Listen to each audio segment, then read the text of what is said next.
कहानी की शुरुआत अफ्रीका के एक इलाके से होती है जहाँ पे रोलेक्स नाम का एक लड़का अपनी कमर पे बकरी बांधे हुए एक बिल्डिंग के अंदर आता है और बिल्डिंग के अंदर आते ही वो पापा सानुक से मिलने की बात करता है और इसके साथ ही कहानी का ये हिस्सा यहीं पे कट हो जाता है और अब हमें फ्रांस का सबसे बर्फीला गाँव दिखाया जाता है जहाँ पे हमें कहानी की मेन कैरेक्टर एलिस देखने को मिलती है। एलिस वैसे तो एक इंश्योरेंस एजेंट है और यहाँ पे वो जोसेफ नाम के आदमी का फार्म हाउस देखने के लिए आई है। दोनों बाहर थोड़ी बहुत काम की बातें करते हैं और फिर अंदर पहुंच के दोनों एक दूसरे के साथ इंटीमेट होने लगते हैं, जिससे कि हम समझ पाते हैं कि एलिस न सिर्फ जोसेफ की इंश्योरेंस एजेंट थी बल्कि इन दोनों के दरमियान चक्कर भी चल रहा था और इसका यहाँ पे आना जाना एक कॉमन सी बात है। इसी दौरान जब एलिस की नजर जोसेफ पे पड़ती है तो वो थोड़ा परेशान दिखाई दे रहा था और एलिस जब उससे इसकी वजह पूछती है तो जोसेफ उसे हल्का सा सर दर्द बता के टाल देता है और वहीं यहाँ से वापस जाते हुए एलिस को जोसेफ के घर के बाहर एक कार दिखाई देती है जिसपे वो ज्यादा ध्यान नहीं देती क्योंकि जोसेफ तो यहाँ पे अकेला रहा करता था, जबकि एलेक्स के साथ ऐसा बिल्कुल नहीं था। वो अपने घर पे अपने हस्बैंड माइकल और अपने फादर के साथ रहती थी जिन्हें उसके इस अफेयर के बारे में बिल्कुल भी भनक नहीं थी। घर पहुंचते ही एलेक्स को बर्फीले तूफान और वहाँ पे गुमशुदा लड़की की खबर मिलती है जिसके बारे में वो अपने पति माइकल को बताती है जो कि अपने काम में ही बिजी था। और जब उसने ये बात अपने पिता को बताई तो वो उससे उसकी बिगड़ी हुई शादी के बारे में सवाल जवाब करने लगे। अब अगले दिन एलिस जब बूढ़ी औरत का काम कर रही थी तो वो बूढ़ी औरत से कहने लगी कि एलिस को अपने हस्बैंड के साथ अच्छे से जिंदगी गुजारनी चाहिए और उसी से प्यार करना चाहिए क्योंकि जो औरत गुमशुदा हुई है वो अपने पति से प्यार नहीं करती थी। उस दिन एलिस को पता लगा कि उस गुमशुदा औरत का नाम एवेलिन है जो कि पेरिस में रहती है और वो अपने पति के साथ छुट्टियां मनाने के लिए यहाँ पे आई थी, लेकिन उसका पति उस वक्त घर पे मौजूद नहीं था। अब इसी मामले में बातचीत करने के लिए सिड्रिक नाम का पुलिस ऑफिसर उनके घर पे आया क्योंकि वो जानता था कि एलिस उसी इलाके में काम करती है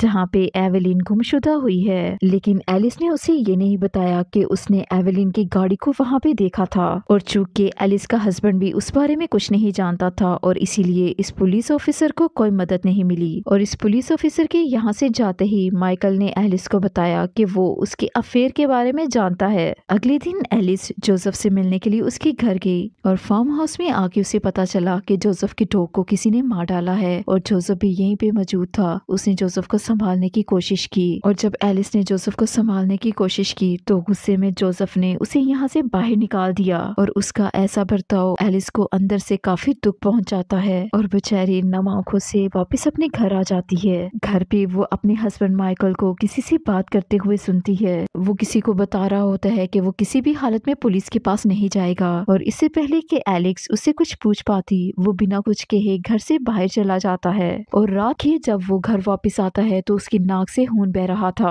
और एलिस को लगता है कि जरूर उसी को लेके माइकल और जोसेफ के दरमियान में लड़ाई हुई होगी और गुस्से में उसके पति ने जोसेफ के डॉग को मार डाला होगा। हालांकि माइकल एलिस के इन सवालों का कोई जवाब नहीं देता। अब अगली सुबह एलिस को पता लगा कि उसका हस्बैंड घर पे मौजूद नहीं है और उसने पुलिस ऑफिसर सेड्रिक को मदद के लिए बुलाया और अब ये दोनों माइकल को ढूंढने के लिए जोसेफ के घर की तरफ चल पड़े क्योंकि एलिस को पूरा यकीन था कि उसके अफेयर की वजह से ये सब कुछ हो रहा है। और यहाँ पे भी उन्हें माइकल के बारे में कुछ पता नहीं चला, सिर्फ माइकल की कार मिली और इसी दिन से माइकल को गुमशुदा करार दे दिया गया। फिल्म के दूसरे हिस्से में हम जोसेफ के बारे में जानेंगे जो कि सालों से सिर्फ अपने कुत्ते के साथ रह रहा था। उसकी जिंदगी में खेतों और जानवरों के अलावा कुछ नहीं था, लेकिन एक दिन उसे अपने घर के पास एक लड़की की लाश मिली और जिस दिन उसे ये लाश मिली उसी दिन एलिस उसके घर आई थी और इसीलिए तो एलिस को लगा था कि जोसेफ जरूर किसी बात को लेके परेशान है। पहले तो जोसेफ ने लाश को घर से दूर ठिकाने लगाने की कोशिश की, लेकिन जंगल के बीच लाश को रखने के बाद उसका मन बदल गया और वो वापस इस लाश को अपने पास अपने घर ही ले आया।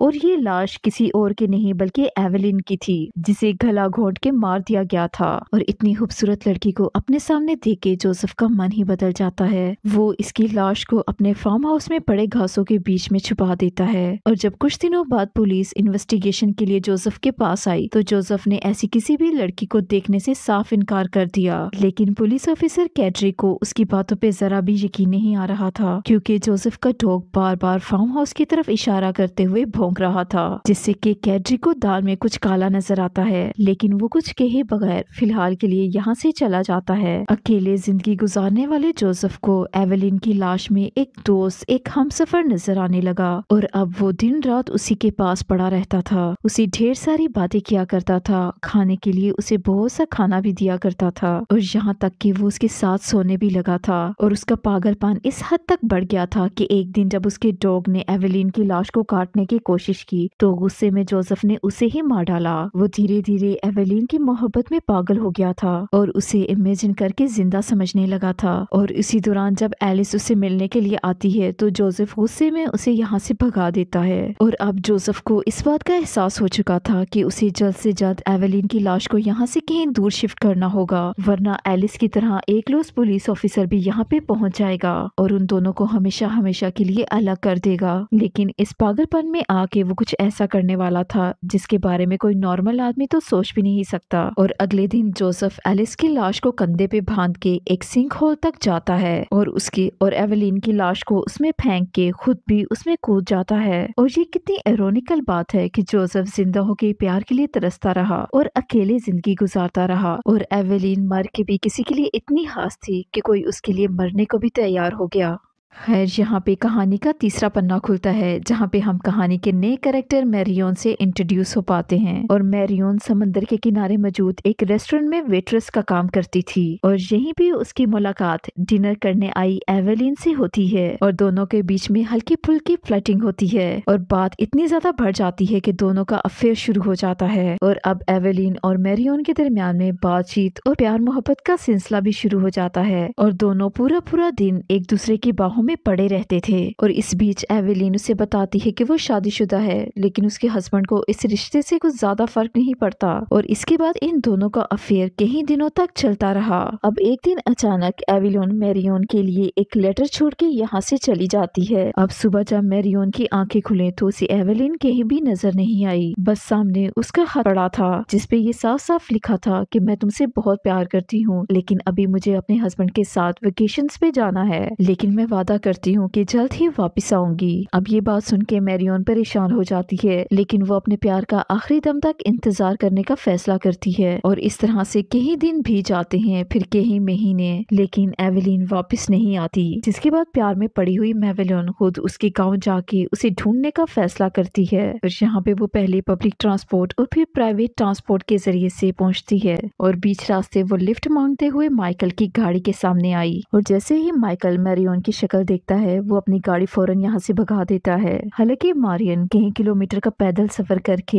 एवेलिन तक पहुँचने में कामयाब हो जाती है और उसे पता चला कि एवेलिन इस घर में अकेली है। मारियन ने उसे बताया कि एवेलिन ने एक दिन इस जगह का जिक्र किया था और इसीलिए वो ये घर ढूंढ पाई। मारियन और एवेलिन का अफेयर जारी तो रहा, लेकिन जब मारियन ने उसे बताया कि वो एवेलिन से प्यार करने लगी है, लेकिन एवेलिन इस बात से अनकंफर्टेबल हो गई और उसने मारियन को एक होटल पे छोड़ा और उसे कुछ पैसे भी दिए क्योंकि वो मारियन को अपने घर पे रखना नहीं चाहती थी। लेकिन मारियन ने ये पैसे लेने से इनकार कर दिया और पैसों की कमी की वजह से मारियन एक कैंप साइट पे रहने लगी। और इसी बीच में वो एवेलिन को पाने की कोशिश भी करती रही। वो हर रोज इससे मिलने की कोशिश करती रही और अंत में वो इसे ये कह के पीछा छुड़ाने लगती है कि उसका पति जल्द ही यहाँ पे आने वाला है और इसलिए अच्छा होगा कि तुम यहाँ से चली जाओ। ये सुन के मैरियन को काफी दुख होता है, लेकिन वो इतनी जल्दी हार मानने वालों में से बिल्कुल नहीं थी। और उसी रात उसे बाहर किसी के होने का एहसास होता है, मानो कि उस पे कोई नजर रख रहा हो। लेकिन जैसे ही वो देखने के लिए बाहर जाती है वो शख्स यहाँ से भाग चुका था। और वैसे तो ये मारियन के लिए सोचने की बात थी कि आखिर उस पे कौन नजर रखे हुए है, लेकिन इससे भी ज्यादा इम्पोर्टेंट बात उसे एवेलिन को वापस पाना था। और सुबह मैरियन को अपने कमरे में एक पैसों से भरा हुआ एनवेलप मिलता है। उसे लगा कि ये हरकत एवेलिन की है और जिसकी वजह से वो उस पे गुस्से से जोर जोर से से चिल्लाने लगती है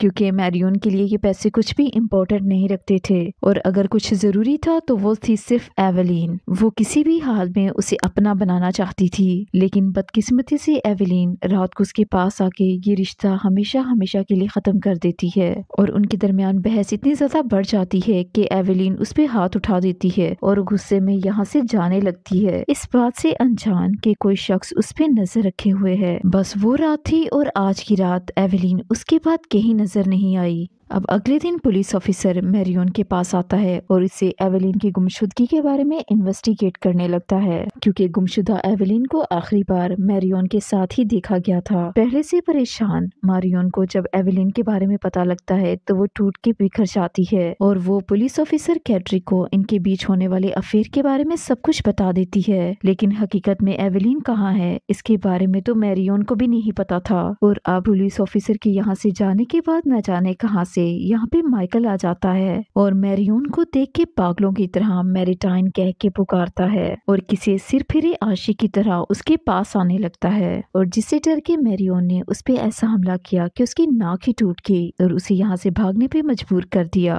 तो अब कहानी का लास्ट सीन शुरू होता है जहाँ पे कहानी के सभी राजों से पर्दा हटाया जाता है। बताया जाता है कि एवेलिन की मौत कैसे हुई, उसे किसने मारा और आखिर ये मैडेलिन कौन है। और इसे समझने के लिए हम कहानी के उसी अधूरे हिस्से पे जाते हैं जहाँ पे अफ्रीका के शहर में हमने रोलेक्स को देखा था और यहाँ पे अरमान नाम का एक लड़का रोलेक्स के बारे में ही बात कर रहा था जो कि अब आलीशान जिंदगी गुजारने लगा है और उसने ये शोहरत पापा सानू के जरिए से कमाई है जो कि इंटरनेट स्कैम का रॉकेट चलाता है। और अरमान नाम का ये लड़का भी पैसे कमाने के लिए और अपनी फैमिली की देखभाल के लिए इस गैंग का हिस्सा बन गया और वो लड़कियों की फेक प्रोफाइल बना के लोगों को अपने जाल में फंसाता था। और इन्हीं फाइल में से एक फाइल थी मैरियन की और इसी की तस्वीर को यूज करते हुए उसने अमेंडाइन नाम की एक लड़की की फेक आईडी बनाई थी और फिर माइकल को अपने जाल में फंसा लिया, उससे गुफ्तगू करना स्टार्ट कर दी और माइकल भी नकली अमेंडाइन की बातों में इतना आ जाता है कि वो उससे प्यार करने लगता है। और जब भी माइकल उसे तस्वीर मांगता तो ये यूरोपियन लड़का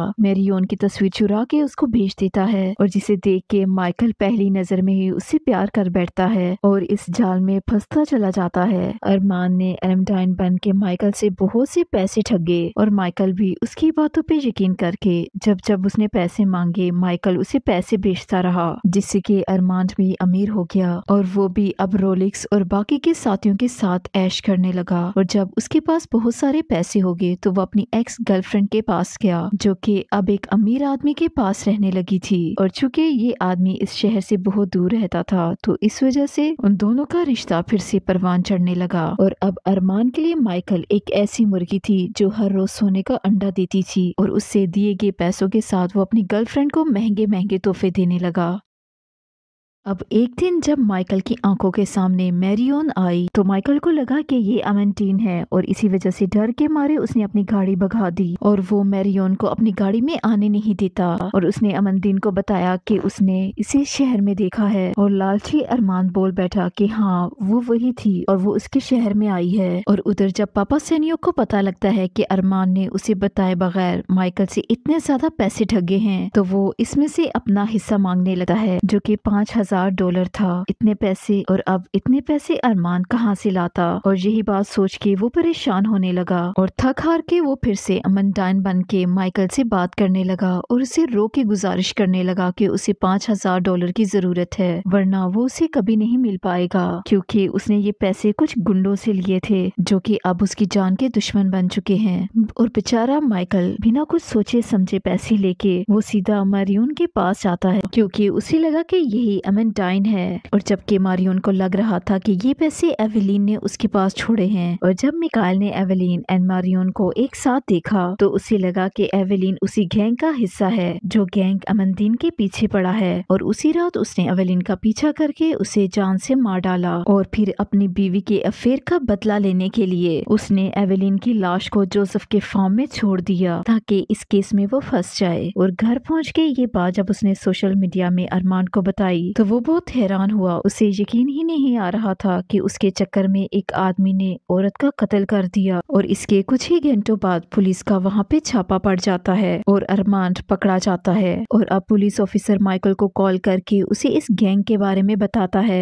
और उसे अरमांड के खिलाफ रिपोर्ट दर्ज करवाने को भी कहता है। लेकिन माइकल पुलिस के पास जाने से साफ साफ इनकार कर देता है और इस बात को यहीं पे खत्म करने का बोलता है। और यही बात उस दिन एलिस ने सुन ली थी और इसके बाद वो आखिरी बार मैरियन के पास गया, ये सोच के कि यही उसकी अमेंडाइन है। लेकिन यहाँ पहुँच के उसे सब कुछ समझ आ गया और फिर इसी दिन कुछ पैसे जमा करके वो अरमान को सबक सिखाने के लिए उसके शहर की तरफ चल पड़ा। और अब यहाँ पे पहुँच के वो अरमान को ढूंढने के लिए पुलिस स्टेशन जाता है और जहाँ पे उसे उसका पता भी मिल जाता है और बिलाखिर वो उसे ढूंढ ही लेता है। हालांकि अरमान अब पहले जैसा नहीं रहा था। उसने अपराध की दुनिया छोड़कर अपने चचा के साथ 2 वक्त की रोटी ईमानदारी के साथ कमाने लगा था। और अब माइकल उसे उसके किए की सजा तो देना चाहता था, लेकिन न जाने क्यों वो अरमान को इस तरह से परेशान देख के छोड़ देता है। शायद अरमान को भी उसके कर्मों की सजा मिल चुकी थी, क्योंकि उसकी एक्स गर्लफ्रेंड हमेशा हमेशा के लिए उसे छोड़ के अपने पति के पास जा चुकी थी।